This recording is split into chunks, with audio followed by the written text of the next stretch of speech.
en cantidad, decenas de países que personas ávidas de conocer la verdad y de las Escrituras puedan sintonizarnos. Y vamos a compartir un mensaje titulado La profanación del templo judío. La profanación del templo judío. Antes de entrar en materia, solamente quiero establecer algunos puntos importantes porque se acerca un tiempo que la Biblia profetiza llamado la gran tribulación. Mateo 24, 21.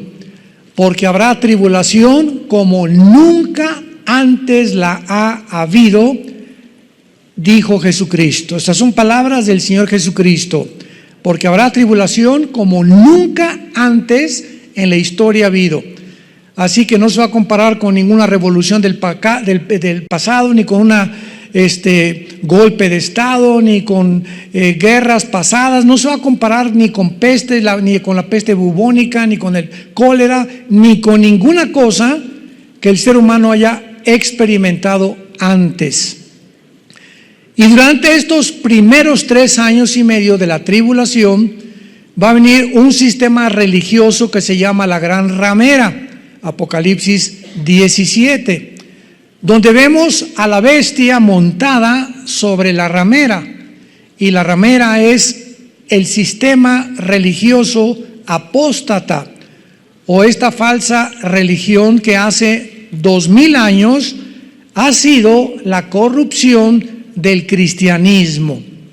Cuando en el año 250-275 el cristianismo ya dejó de ser perseguido, el último emperador Constantino absorbió el cristianismo como la religión oficial del Imperio Romano, y el Imperio Romano, que era político, simplemente dio la vuelta o se transformó de lo político a lo religioso. Ya no se llamó el Imperio Romano, sino se llamó el Sacro Imperio Romano, porque ahora sería la religión la que gobernaría a los seres humanos por casi 18 siglos. Así que vino lo que se conoce como el papado, y este libro que se llama la Biblia fue cerrada la Biblia. Y entonces en todo este periodo donde los hombres comenzaron a gobernar la religión sin consultar la Biblia, es lógico que hayan comenzado a introducir doctrinas o tradiciones o paradigmas no bíblicos. Y así vinieron todas las herejías con las que fue permeado el cristianismo, hasta que aproximadamente en 1625, un hombre llamado Martín Lutero, que era un monje en Alemania, le cae de alguna forma milagrosa la Biblia, comienza a leer Romanos capítulo 1, donde dice: el justo por la fe vivirá. Y Martín Lutero inicia una revolución que se llamó la Revolución o la Reforma Protestante, donde fueron establecidos 3 puntos importantes: sola escritura, o sea, nada más la Biblia es la única autoridad; solo fide, solo es por la fe; y solo Cristo. Entonces, bajo estos 3 fundamentos vino un cambio radical, donde el Vaticano comienza a perseguir a los que les llamó protestantes. ¿Por qué? Porque protestaban en contra de que el Vaticano no podía haberse adjudicado el derecho de decir lo siguiente: solo bajo Roma hay salvación. Y el que no aceptara que era Roma, no la Biblia, no Cristo, no la fe, sino la institución religiosa era la que salvaba al ser humano, entonces iniciaron lo que se conoció como la Inquisición, por el señor Torquemada, un español que nombró un papa para que mandara torturar, matar y expropiar sus propiedades a toda la persona que no aceptara que Roma salvaba. Posteriormente vinieron las cruzadas, donde mandaron a Ignacio de Loyola, un soldado del Vaticano, y se pintaron aquí una cruz. Hay muchas películas de esto, y los mandaron a Jerusalén a matar a los musulmanes y a los y judíos que no aceptaran, ¿verdad? Y a sacarlos de Jerusalén para que Roma se posicionara de la ciudad de Jerusalén. Y escuchen esto, hasta 1961, apúntalo, en el Segundo Concilio Vaticano, el Papa Juan XXIII, un papa gordito, muy simpático, con mucho carisma, hasta 1961, este papa, por primera vez, abre la Biblia. Abre la Biblia, y cuando la comienza a abrir, comienza a respirar, comienza a darse cuenta y dice: Dios mío santo, ¿cómo es posible que hemos estado enseñando tantas cosas que no están en la Biblia? Y el Papa Juan XXIII fue el primer, podríamos llamar, reformador de Roma, porque él prohíbe que ya no se diga las misas en latín. Pregúntale a tus abuelos o a tus padres antes de los 60, ¿verdad? Yo me acuerdo de niño, estaba chiquito, 4 o 5 años, pero me acuerdo que nos entrenaron después para ser acólitos. Mi hermano Alejandro y yo fuimos educados en colegios lasallistas. Yo estuve en el colegio salesiano de Saltillo, me corrieron a los 6 meses porque era un buscapleitos de primera. Y todas estas cosas que nos enseñaron era latín. Entonces los acólitos o monaguillos, en aquel tiempo entraba el cura a levantar el cáliz, y nosotros, uno en cada esquina, teníamos que oír lo que decía en latín y contestarle los monaguillos. Para eso eran los acólitos, contestarle al cura lo que él estaba diciendo. Entonces cuando el cura entraba y decía: introigo al altar Dei, o sea, me introduzco al altar de Dios, porque él estaba diciendo que estaba entrando al lugar santísimo. Teníamos que contar Adeam culetifica juventudes meam en latín. Todavía me acuerdo de estas contestaciones en latín, ¿no? Y después pasó el tiempo y entonces quitaron el latín, mandó quitar los santos. Hay muchas iglesias que, aunque no los quitan, pero ni de chiste, en la mayoría, que comenzaron a permitir la música dentro. Y además lo más grande fue que por fin Roma, después de casi 2000 años, permite que el pueblo lea la Biblia. Se permitió la lectura de la Biblia al populus. Y gracias a Dios que desde los 60, 70 hay cantidad de católicos ya. Mi abuela fue una de ellas, mi mamá también, que murió hace poco, de 93 años. Mi abuela de 98 murió, materna. Comenzaron a leer la Biblia, se les cayeron las vendas de muchas cosas, comenzaron a preguntar: oye, y explícame esto y explícame aquello. Y vino una revolución tremenda, y ahorita hay tal vez miles o millones de católicos que han conocido a Cristo como su Salvador, leyendo las Escrituras. Y desde luego que la mayor parte de los católicos que han comenzado a leer la Biblia, si realmente han aceptado a Cristo como su Salvador, tarde o temprano tienen que salirse de esa ideología, de esa institución. ¿Por qué? ¿Verdad? Porque el Espíritu Santo vino a iluminar nuestra mente y mostrarnos la verdad. Entonces, ¿qué fue lo que sucedió? Que el anticristo va a establecer un templo después de los primeros 3 años y medio, porque los primeros 3 años y medio va a ser un papa el director del sistema religioso apóstata. Y una de las cosas más interesantes que han pasado en estos últimos meses, yo estoy asombrado de todo lo que está pasando. ¿Supieron ustedes que el Papa Francisco fue a Irak? Bueno, ustedes saben que en Irak, en el área de Irak o en la Mesopotamia, estoy hablando de Irak, Siria e Israel, se inició la civilización. Desemboca en el Golfo Pérsico. Entonces, cuando encontramos en el Apocalipsis el río Éufrates se secó para que pasaran los reyes del oriente en el Antiguo Testamento y Babilonia cayó junto al río Éufrates, nos damos cuenta que la palabra Babilonia está atribuida actualmente a la nación de Irak.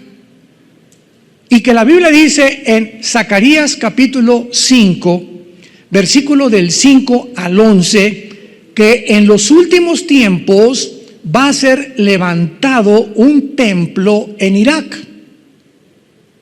Y Jeremías 50-51 habla claramente que Irak se convertirá en un imán para que las naciones lo ataquen. Y la Biblia dice claramente que en la ciudad de Irak serán los cuarteles generales del anticristo. ¿Me escucharon? En Irak se establecerán los cuarteles generales del anticristo y además estarán en Irak o en Babilonia el centro comercial más grande del mundo y de las finanzas. Wall Street de Nueva York se cambiará al Medio Oriente.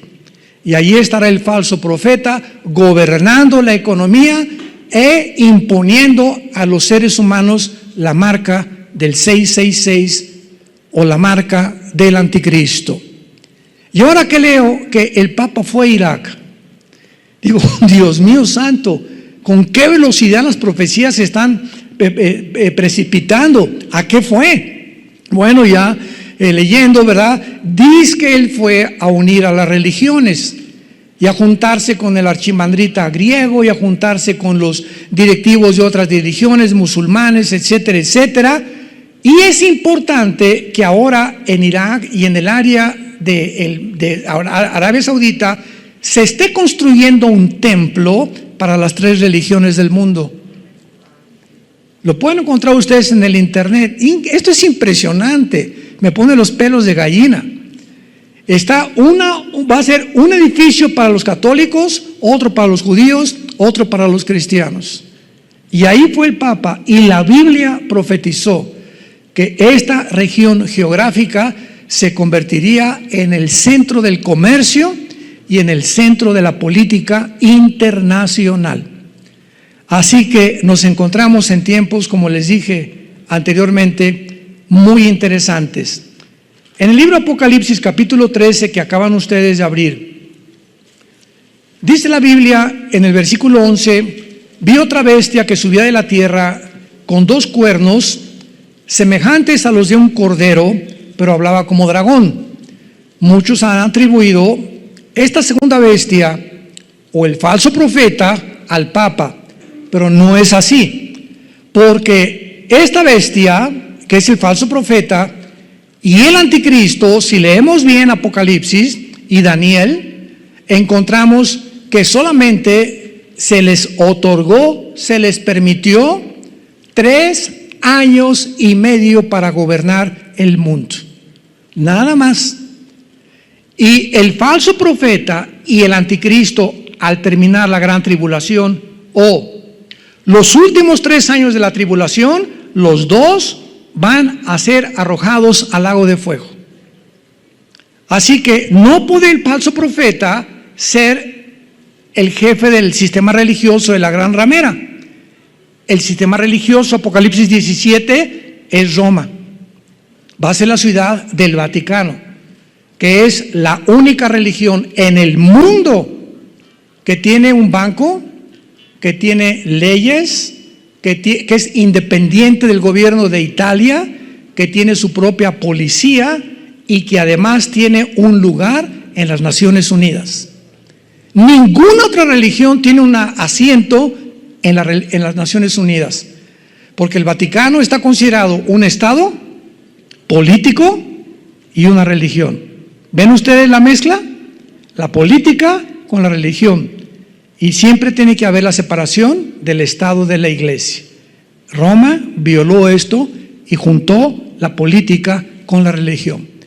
Y durante 18 siglos gobernó Europa, los papas, nadie se casaba, nadie podía comprar, nadie podía hacer nada, ni los príncipes de de Holanda, ni de Inglaterra, ni de España podían hacer nada sin el permiso del Papa.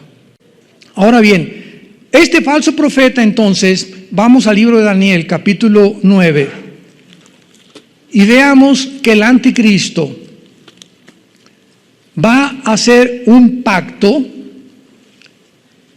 con el pueblo de Israel, que es donde nos vamos a adentrar en esta mañana, y vamos a ver todo lo que el anticristo va a hacer de una forma bastante resumida.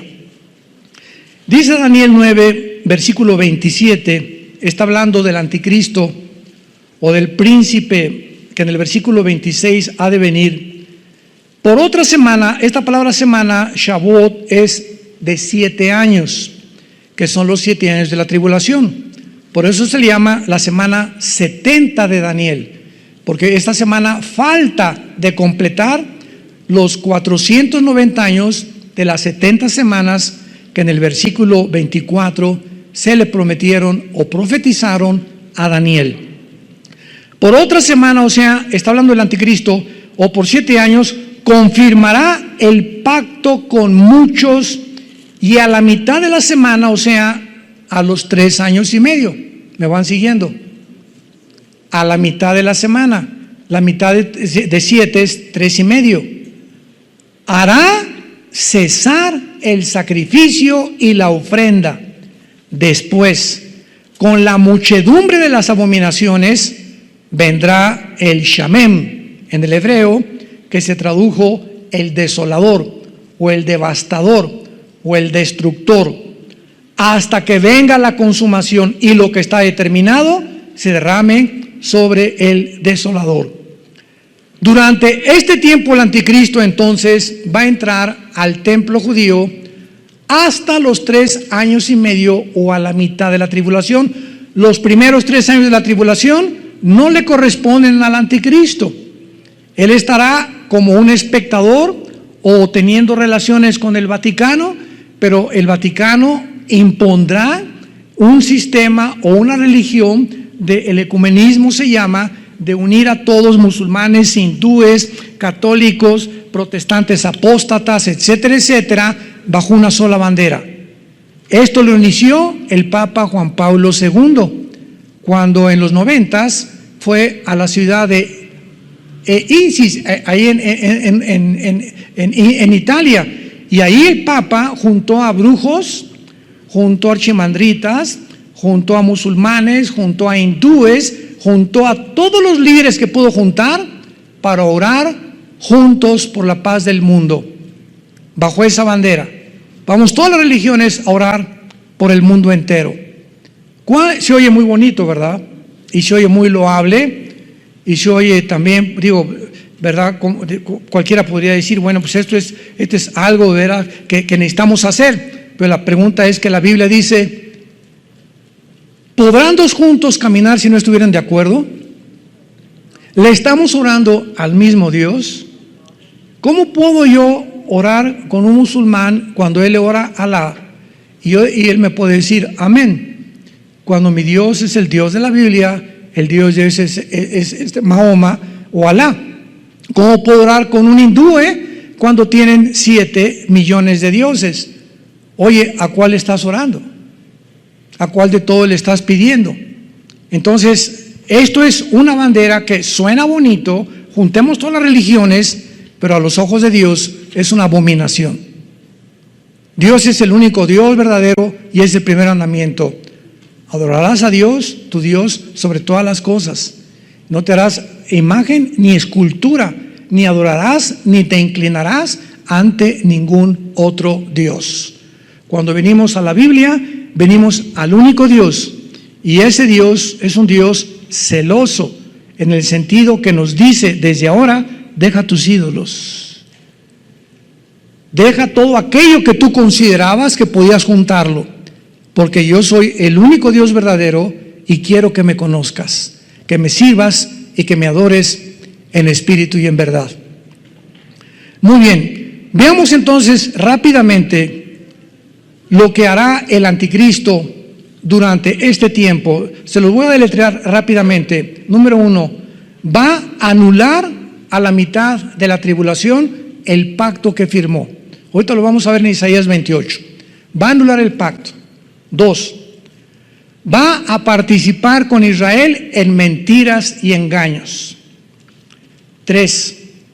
El pacto que va a hacer con Israel, la Biblia le llama un pacto con la muerte y con el infierno. Lo vamos a ver en Isaías 28 ahorita también. 4.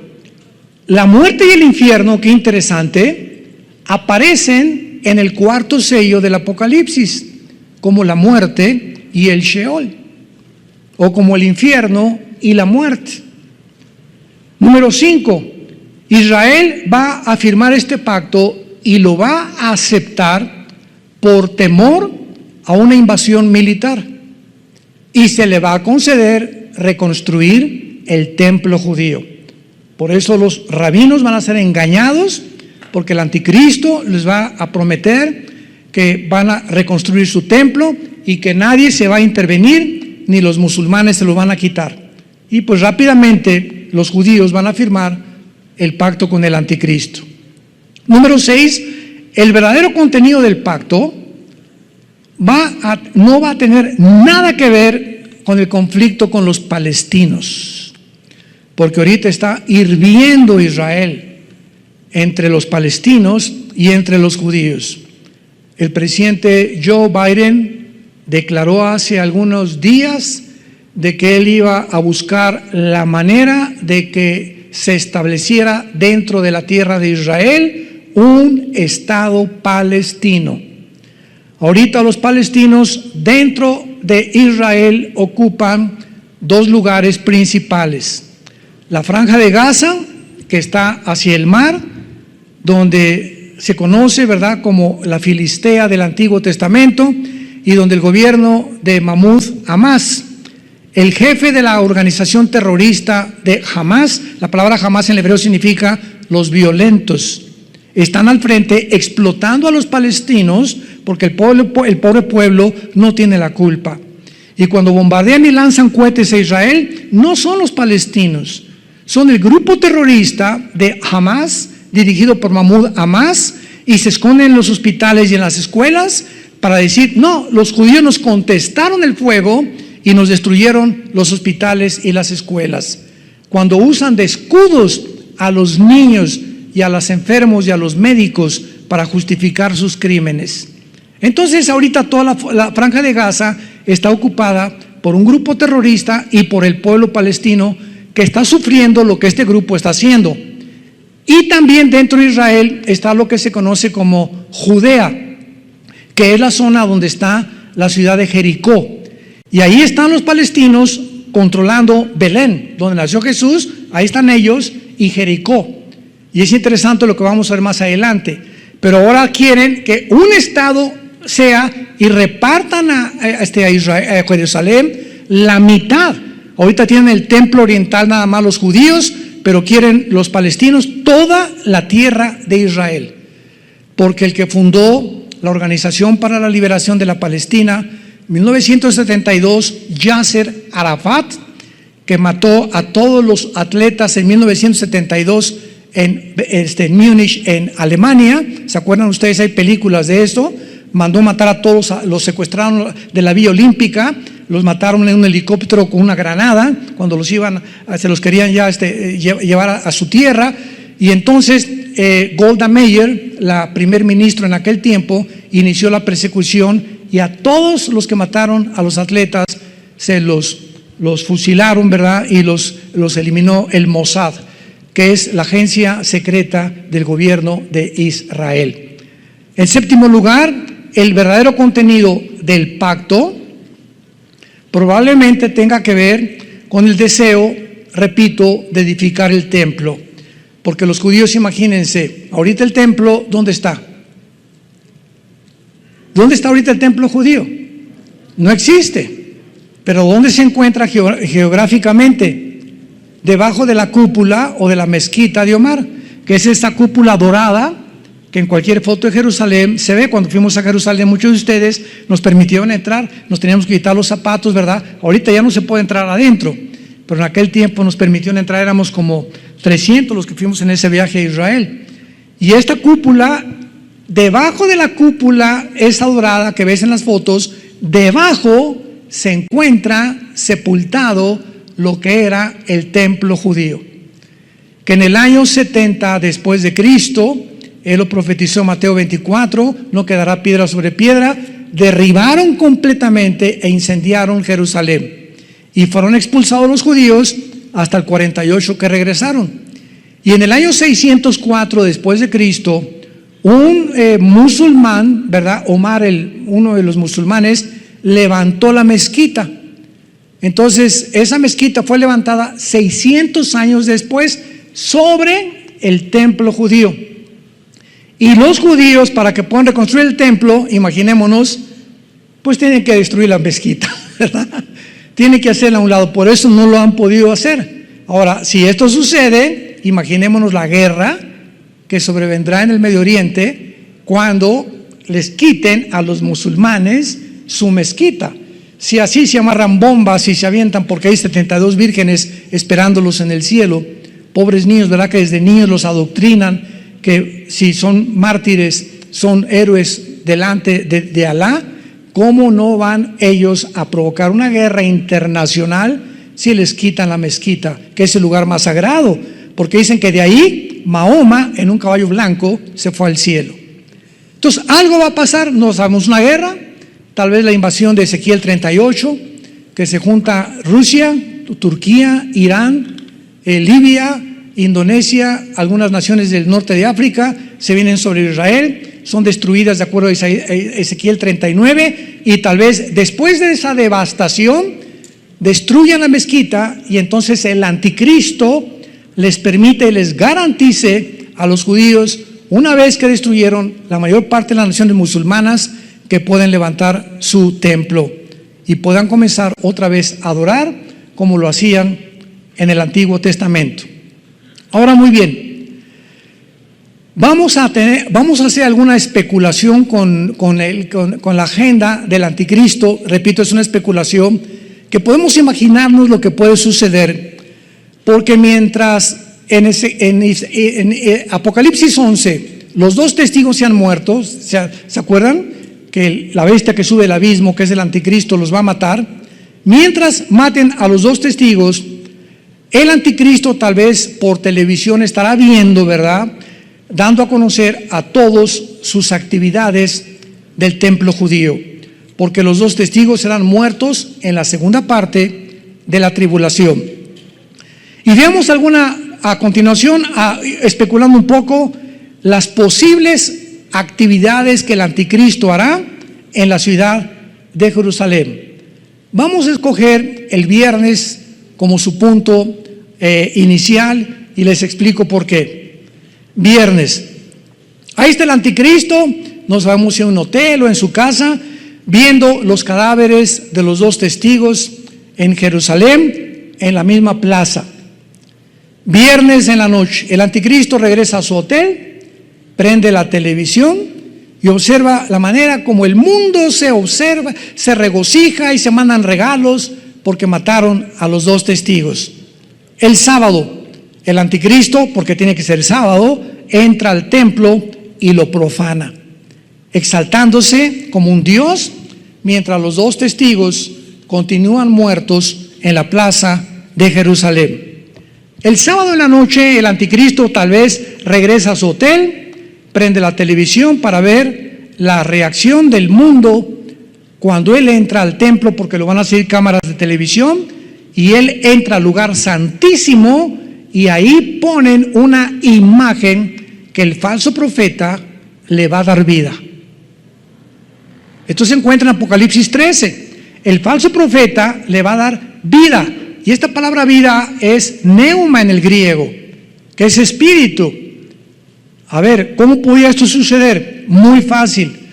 Va a ser un demonio, un espíritu, va a hacer una imagen tipo holograma. De esto hablamos la última conferencia, y le pondrá el falso profeta a la imagen para que la imagen hable y la imagen pida que sea adorada, y el mundo va a estar maravillado, porque cuando el mundo es sorprendido y asombrado por cosas que van allá, más allá de la realidad o de la normalidad, que se llaman milagros.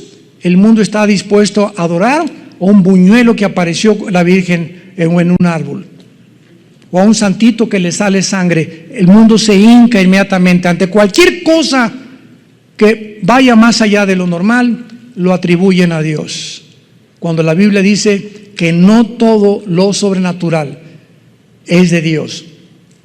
El domingo el anticristo va a recibir la llamada de sus 10 gobernantes, o sea, los 10 cuernos de Apocalipsis 17, que le van a decir: no estamos de acuerdo que te proclames Dios. Y en Daniel 7:24 dice la Biblia que entonces el anticristo a 3 de estos gobernantes, de los 10 que iban a formar su confederación política, los va a quitar, los va a desbancar, y él va a quedar como el 8º gobernante. Y el lunes el anticristo, mirando las noticias, alcanza a ver de qué manera los testigos resucitan de entre los muertos.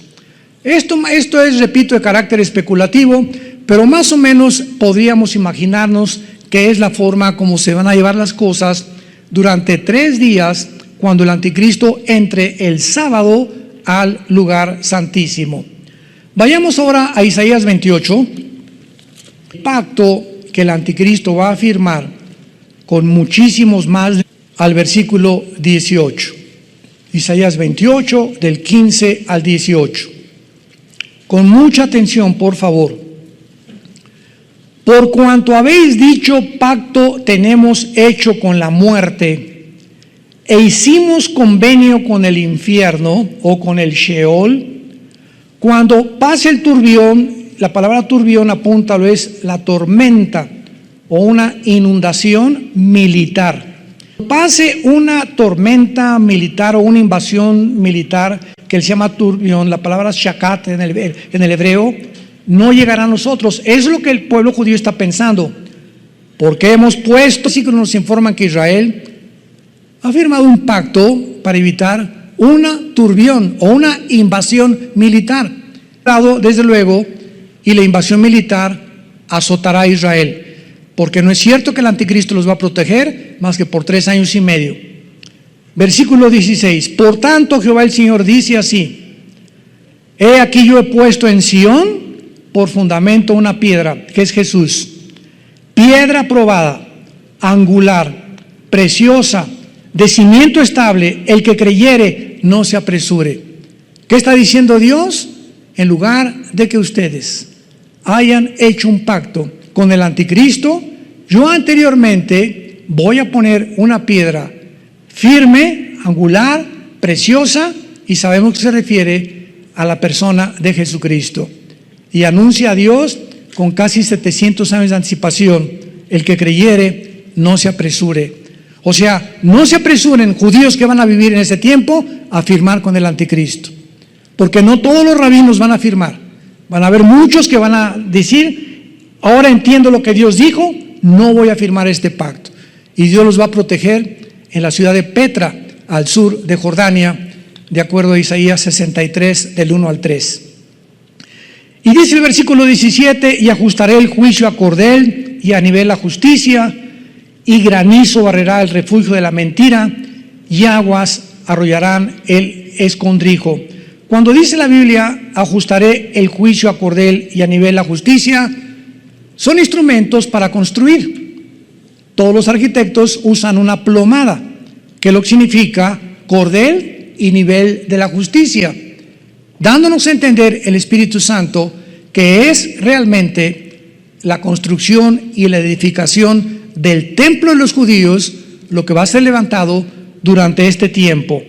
Y versículo 18 termina diciendo: y será anulado vuestro pacto con la muerte y vuestro convenio con el Sheol. No será firme cuando pase el turbión o cuando pase esta invasión militar, serán pisoteados.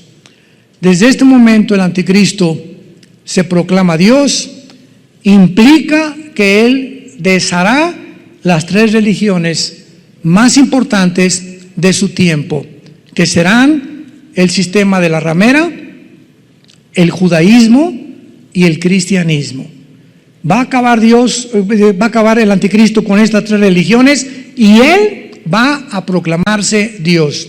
Vayamos a 2 de Tesalonicenses, donde el Espíritu nos revela esta revelación. 2 de Tesalonicenses 2, versículos 3 y 4. Nadie los engañe, escribe Pablo, de ninguna manera, porque no vendrá sin que antes venga la apostasía y se manifieste el hombre de pecado, el hijo de perdición, el cual se opone y se levanta contra todo lo que se llama Dios o es objeto de culto, tanto que se sienta en donde, ahí está, a los 3 años y medio, el anticristo entra al templo de Dios, como lo hemos visto en otras escrituras, entra al templo de Dios como Dios, haciéndose pasar por Dios. Ahí dice el anticristo, no hay ninguna religión. Se acabaron todas las religiones. Yo soy Dios. Y él repite y consuma y termina y finaliza la mentira del huerto del Edén. Cuando inició la creación, la serpiente le dijo a Eva: no es cierto que vas a morir, serás como Dios. Y la mujer entendió esto y aceptó comer del fruto del bien y del mal. Esa mentira es la que más adelante habla claramente el versículo 11 de la segunda carta de Tesalonicenses, que van a creer la mentira. Es la mentira que ha recorrido toda la historia del ser humano. El hombre ha creído lo que la serpiente le dijo a Eva y los hombres se han endiosado con ellos mismos. Alejandro el Magno, Aníbal, Napoleón Bonaparte, Saddam Hussein, José Stalin, Adolfo Hitler, Benito Mussolini, etcétera, etcétera, etcétera. Todos los grandes conquistadores, todos los grandes dictadores creen y han creído que ellos pueden controlar el mundo. Y todos, Nabucodonosor, todos han querido, los Césares romanos, se hicieron adorar como dioses. Y llegamos al siglo XXI, donde los seres humanos siguen creyendo que somos dioses. Si tú no tienes a Cristo, has creído la mentira de la serpiente. ¿Por qué? Porque has creído que tú puedes hacer tus 10 mandamientos. Yo no necesito los 10 mandamientos de Dios. Yo no necesito el código moral de Dios. Yo no necesito los principios de ética de Dios. Yo puedo hacer y determinar lo que es bueno y lo que es malo. Lo que yo hago nadie puede decir. Yo sé que yo estoy bien, y comienzas a convertirte en un Dios. Esta es la razón por la cual el ateísmo es insostenible filosóficamente. Porque si tú vienes y me dices, pues yo soy ateo, yo te contesto, bueno, me estás diciendo que no crees en ningún Dios, ¿verdad? Es una contradicción filosófica, porque al decirme no creo en Dios, me estás diciendo que tú eres Dios. Porque si no hay Dios, eres Dios para ti mismo. ¿Qué significa Dios? Un ser supremo absoluto. Y tú estás erigido como tu ser supremo y absoluto. Y si tú mismo que no crees en ningún Dios, entonces tú pones las reglas y tú estableces tu forma de vivir. Y solo Dios puede hacer eso. Cabeza de albóndiga. Como me dijo una vez mi abuelo cuando yo le dije que yo era ateo. Ahora veamos claramente algo que es muy importante, que es en el capítulo 24 de Mateo, uniendo esto a lo que hemos leído. El Señor Jesucristo, previendo lo que iba a pasar cuando el anticristo violara el pacto con los judíos y a los 3 años y medio se metiera e iniciara la persecución contra ellos. Vean lo que dice Mateo 24, versículo 15 en adelante, de las palabras de Jesús. Por tanto, cuando veáis en el lugar santo, o sea, en el lugar dentro del templo, ¿verdad? El Kodesh HaKodashim, o el lugar santísimo, así se dice en el hebreo, Kodesh HaKodashim, que es el lugar donde el sacerdote entraba una vez al año a ofrecer sacrificio. Cristo está diciéndoles, cuando vean en el lugar santo la abominación desoladora que habló, ¿quién? El profeta Daniel. El que lea entienda, o sea, la gente en el tiempo del anticristo podrán ser testigos cuando realice este acto abominable de entrar al templo, y desde luego la gente que esté dentro del templo. Y Jesús está refiriéndose, como lo vamos a ver más adelante, y esto nos pone los pelos de punta, como lo vamos a ver. Cuando veáis a la abominación desoladora que habló el profeta Daniel, entonces los que estén en Toluca, en Tlalnepantla, en México. ¿Por qué Cristo describe un lugar geográfico? ¿Por qué Cristo se refiere exclusivamente a un grupo de judíos, a un lugar geográfico, Judea, que es ahorita el lugar ocupado por los palestinos? ¡Wow! Los que están en Judea huyan a los montes. ¿Por qué? Porque ahorita esta zona geográfica que está ocupada, que se llama el Banco Oriental o Judea, que ahorita ya está ocupado por los palestinos, en cuanto el anticristo entre al templo, todos los que están contra los judíos van a salir a matarlos. Ahorita los palestinos les dan chance a los judíos que viven en algunas kibbutz alrededor del Banco Oriental, que vivan ahí. Pero cuando el anticristo viola el templo, a los primeros que les dice, ustedes los están en Judea, píntense, salgan corriendo. Los que están en Judea, huyan a los montes. El que esté en la azotea no descienda para tomar algo de su casa. Y cuando dice Jesucristo, el que lea entienda, esta no fue una sugerencia, le está diciendo una orden directa.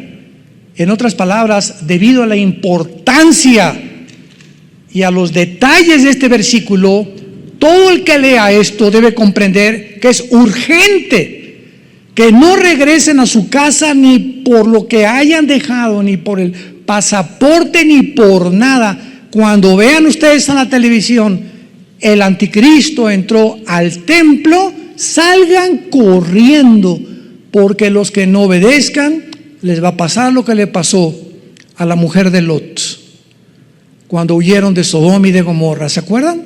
Apocalipsis 19, los ángeles agarraron a Lot, vénganse para acá, y a tu hermano y a la esposa, y vámonos, y a casi jalones los sacaron los ángeles, y le dijeron a los ángeles, a Lot y a su familia, no volteen atrás.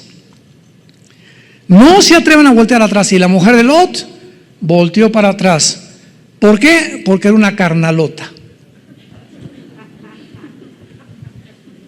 O sea, su corazón estaba en el mundo, en las modas, por aquí, por allá, este y el otro. Y cuando Dios nos dice, pongan los ojos en lo que está arriba, no extrañes las cosas del mundo, es porque las cosas del mundo han ocupado tu corazón. Y cuando dice, no voltees atrás, pero mi collar de oro, mis dólares, mis shakes, me esperas, voy por ellos. No regresen para nada, porque tu vida vale más que todo lo que puedas tú haber juntado en todo tu corazón. No volteen hacia atrás, huyan. Ciertamente los judíos que vivían en ese tiempo en la región de Judea, que es el Banco Oriental y Jericó actualmente, son los que deben poner más atención a lo que Cristo les dijo. Veamos rápidamente esto y comparémoslo con Zacarías, está antes de Mateo, para que no se vayan tan lejos. Antes está Malaquías y antes está Zacarías, capítulo 13. Zacarías 12 y 13 son dos capítulos que describen el final del ser humano, el Armagedón, la venida de Cristo. Dice Zacarías capítulo 13, versículo 8, y acontecerá en toda la tierra, dice Jehová, que las 2/3 partes serán cortadas y se perderán, mas la tercera quedará en ella. 2/3 partes de los judíos morirán. 2/3 partes de los judíos morirán. 1/3 parte, que es el remanente fiel, los que aceptaron a Jesús como Yeshua Mashiach, como Jesús el Mesías, van a estar escondidos en Bosra, que es Petra. ¿Cuántos fueron a Petra con nosotros cuando fuimos allá hace 4 o 5 años? ¿Todos están? ¿Ninguno? ¿Dónde estaban, Bueno, Petra está al sur de Jordania. Entras, y para entrar a Petra es como, ¿qué será? 2-3 metros de ancho más o menos, cabe una carreta nada más, y es como 1 kilómetro. Nos bajan los camiones y tenemos que ir caminando como 1 kilómetro, porque no entra ningún carro, y de repente vas entre piedras así inmensas a tu alrededor, como si entramos como una cueva tremenda, y al llegar a Petra de repente volteas y te quedas paralizado al ver que es una ciudad construida en las piedras. Se considera una de las maravillas del mundo, y está llena de árabes, de camellos, etcétera, etcétera. Y me acuerdo muy bien cuando llegamos ahí, porque Salem, nuestra hija, y Caleb montaron en camello. Todos los muchachos estaban chamacos, querían montar en camello, y uno de los dueños del camello se acercó conmigo y me dijo: oiga, ¿en cuánto me vende su hija? Y le dije: no, mira, mi hija no está para... Dios solo sabe, Dios, que estoy hablando la verdad, esto es en serio. Le dije: no, y como yo me reí, me está bromeando. Me dice: le doy 50 camellos. Y le hablé a Marta, mi esposo, le dije: este cuate aquí no está diciendo que 50 camellos, y le hablé al guía y me dijo: no le hagas caso, así son. Total, que le dije: no te doy ni aunque me dé lo que quieras. Pues no nos siguió. Comenzamos a caminar toda la ciudad de Petra, que está llena de arena por el desierto, y no nos siguió como 1 hora, y me alcanza y me dice: le doy 1000 camellos, y le doy ovejas por la güerita que está arriba del camello. Me querían comprar a mi hija, y ahora comprendí la cultura del Medio Oriente. Entonces, esa es la forma como ellos viven, ¿verdad? El trueque, y te dan cosas, y te doy camellos, y me vendes a tu hija, y cantidad de familias venden a sus hijas para tener 2 camellos, para tener más borregos, para tener más ovejas, para tener un poco más de dinero. Venden a sus hijos, a los mercaderes. Pero yo no lo vendía ni aunque me hubiera dado 1,000,000 de camellos, ¿verdad? Entonces, vemos aquí en Zacarías 13 que 2/3 partes serán cortadas y 1 se perderá. Y dice el capítulo 14 del libro de Zacarías, en el versículo 4, y está hablando no del rapto. Los que creen que el rapto y la segunda venida es lo mismo, van a abrir los ojos ahora. Acuérdense que en 1 Tesalonicenses 4, 16 y 17, 1 Corintios 15, 51 a 53, dice que vendrá en el aire, y en el aire nos sacará, y jamás tocará la tierra. Cuando venga el rapto, vean la segunda venida, se afirmarán sus pies en aquel día sobre el monte de los olivos. Cuando Jesús regrese con nosotros por segunda vez, ya estamos con Él en el cielo, va a tocar con sus pies el lugar donde lo crucificaron, y que está enfrente de Jerusalén al oriente, y el monte de los olivos se partirá por en medio, hacia la derecha y a la izquierda, oriente y occidente, haciendo un valle muy grande, y la mitad del monte se apartará hacia el norte y la otra hacia el sur. Cuando venga Cristo con nosotros, pondrá sus pies, tocará el monte de los olivos, y se hará una cruz. ¿Se imaginan ustedes? Donde Él murió crucificado, ahora esa cruz les recordará a todos los judíos y al mundo entero que Él era realmente el que murió hace 2000 años para pagar por tus pecados y por mis pecados. Y finalmente, y huirán al valle de los montes, porque llegará hasta Sal, huirán de la manera, y vendrá Jehová mi Dios, y con Él todos sus santos. Y esto lo corroboramos en Apocalipsis 19. Vi al Verbo de Dios montado en un caballo blanco, bajando con todos aquellos que nosotros, antes de su segunda venida, vino por nosotros 7 años antes de la tribulación. La iglesia no puede atravesar la tribulación. Nos vamos antes con el Señor. Es muy diferente. El rapto no es la segunda venida. El rapto es la promesa y el misterio que dice Pablo en Corintios 15, que estaba escondido en el Antiguo Testamento y que hasta el Nuevo Testamento fue a Pablo a quien se le reveló que va a haber una generación que no vamos a saber lo que es morir. ¿Serás tú? ¿Seré yo? ¿Seremos nosotros? Los que en cualquier momento, de repente, los calcetines de colores que están de moda se te van a quedar ahí en el suelo.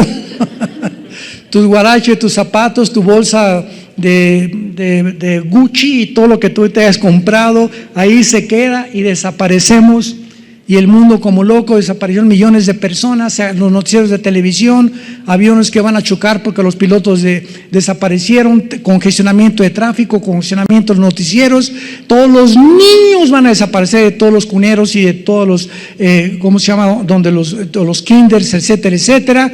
Y vamos a darnos cuenta entonces cuando estemos con Él en el cielo que valió la pena haber creído en el nombre del Hijo de Dios. ¿No quisieras tú en esta mañana aceptar a Cristo en tu corazón?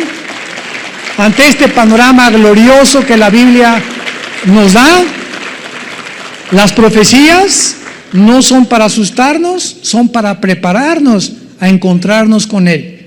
Animar nuestro corazón y saber que todos los que ahorita han muerto por COVID o por lo que haya sido en Cristo, dichosos son, porque descansarán de sus obras. Todos los que ahorita y los parientes que me oigan, que tú has tenido alguien que se ha muerto en Cristo, gózate y alégrate con el solo pensamiento que se encuentra en un lugar muchísimo mejor que Tlalnepantla. Pero muchísimo mejor. Ahora que se murió Luis Palau, yo trabajé con él 1 año y medio.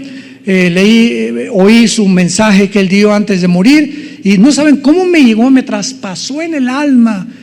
Palau dijo, ¿verdad? Estoy listo para que me vaya.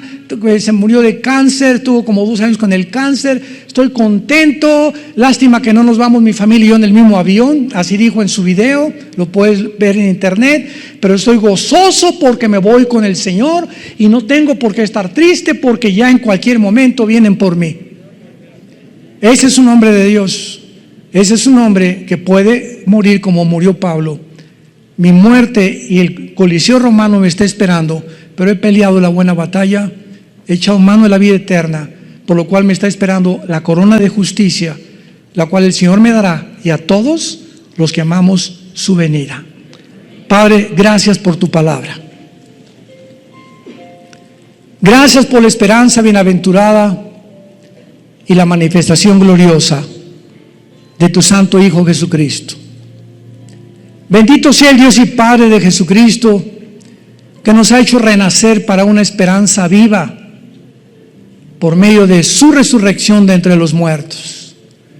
Y porque Él vive, nosotros también volveremos a vivir. Esta vida pasa como una niebla, donde crecimos como la flor del campo, florecimos en alguna época de nuestra vida y tenemos que marchitarnos al llegar a la 3ª, 4ª edad para volver otra vez a reunirnos con un cuerpo nuevo, glorificado, semejante al cuerpo de la gloria suya por toda la eternidad. Gracias por esta esperanza, Jesús, por haber vencido la muerte y haber traído esta esperanza, porque no somos animales, ni somos el resultado de una evolución fortuita ni accidental. Somos criaturas creados a tu imagen y semejanza. Y gracias porque muy pronto tal vez más rápido de lo que nos imaginamos, vamos a estar contigo. Secarás nuestras lágrimas, ya nunca volveremos a enfermarnos, porque todas las cosas pasarán y todas las cosas serán hechas nuevas. Ven a Cristo en esta mañana, en esta tarde. Los que nos ven por la televisión, vengan a la cruz. Te invito a que vengas, a que te arrepientas de tus pecados, que le pidas perdón a Dios por tu vida, y Él te va a perdonar, no importa lo que hayas hecho. En la sangre de Jesucristo hay perdón. Y si tú quieres invitar a Cristo en este momento a tu corazón, dile estas palabras, díselo hoy, que Él te ha hablado y ha preparado tu vida para este momento tan especial. Te pido perdón por mi vida, Señor. Me arrepiento de todo lo que he hecho en mi pasado. Te pido que entres a mi corazón en este instante, porque creo que en esa cruz pagaste con tu sangre por mis pecados. Y como creo que a los 3 días resucitaste de entre los muertos, te pido que entres en este instante a mi vida como mi Señor y mi Salvador. Gracias por darme la vida eterna y la esperanza de algún día de morir en paz, porque sé que me estarás esperando con tus ángeles